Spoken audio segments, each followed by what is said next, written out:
So I want you to look at this. Astrology is so profound, and it really does tell a story. And how successful a chart is, or a mapping, or anything, is, going to depend on the skill level of the astrologer and the willingness of searchers to go out and look in these tiny pie slices, right? The smallest ones is where they should look. And there's actually one, two, three, maybe four areas that have really small pie slices. But the point I'm trying to make here is they checked to see if he crossed the border into the United States. And I want you to look at the preponderance of lines from, say, here over, are all in Canada, showing that he didn't cross the border. There's only 3 lines that go into the United States. Actually, 4. This one goes into the United States, this one, and this one. 4 of them. But before they go into the United States, these 4 lines also cover parts of Canada.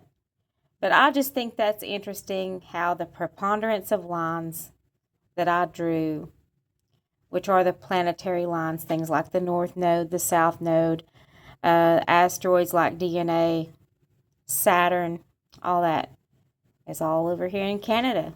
It's like verifying what the police said. He did not leave Canada. I mean, it never ceases to amaze me. That's where I'm going with all this. Okay, so I have the map on hybrid now. So you can see more about the terrain and things like that. You can't see the lines as well because I drew the lines when it was on road mode. So there's, the tinier pie slices, like I said, are more likely to be the best places to search. Let me put this back on road. Okay. This one, this one, this one, and this one. Those 4. And I've already been, if I'm not mistaken, I've been through each one of them in quite a bit of detail. And then there's this one. It's a smaller pie slice maybe than the rest, but I tend to go for the tighter ones, the ones that are the most close together.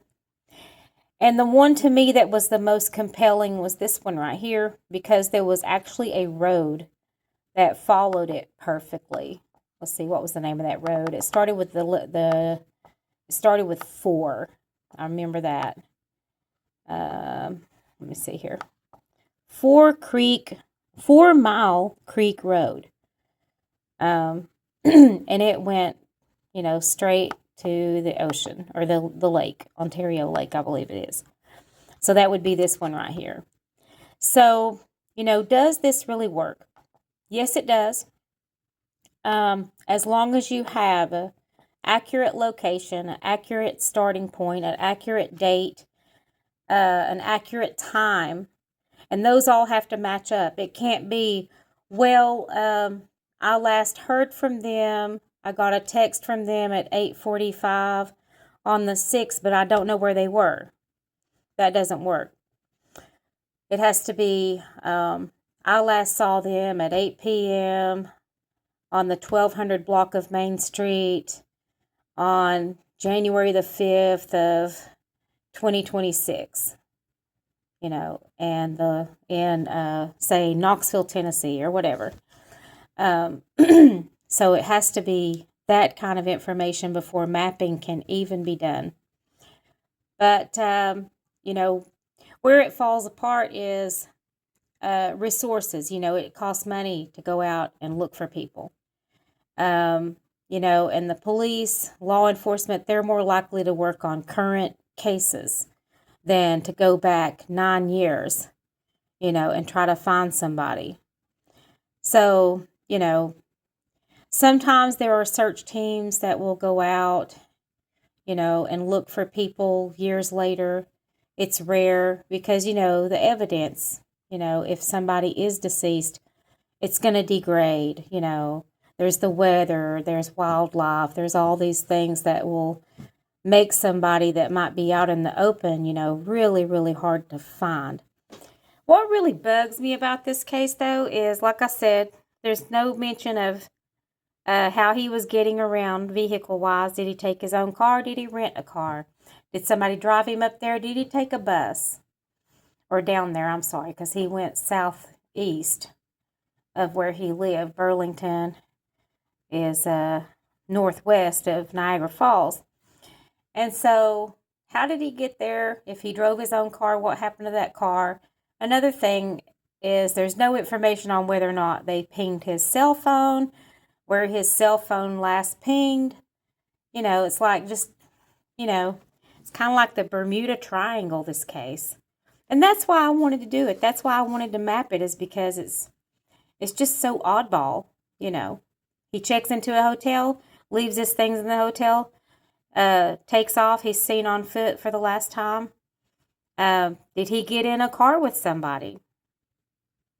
Or if he was driving himself, did he let the wrong person in the car with him?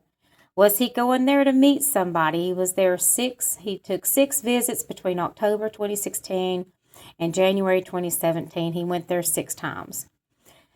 I'm inclined to think that he went to meet somebody that maybe he met online or something and had been talking to.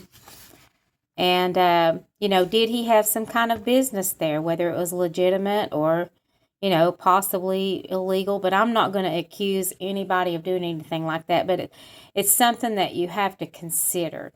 He was not known to police, though, as far as we know. He had no kind of record, hadn't been in trouble. So yeah, I'm not trying to accuse him of anything like that. I'm just going through all the scenarios when somebody that age goes missing like this.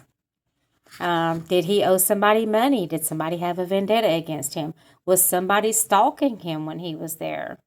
Did somebody think he had money and maybe they set out to rob him? That sort of thing.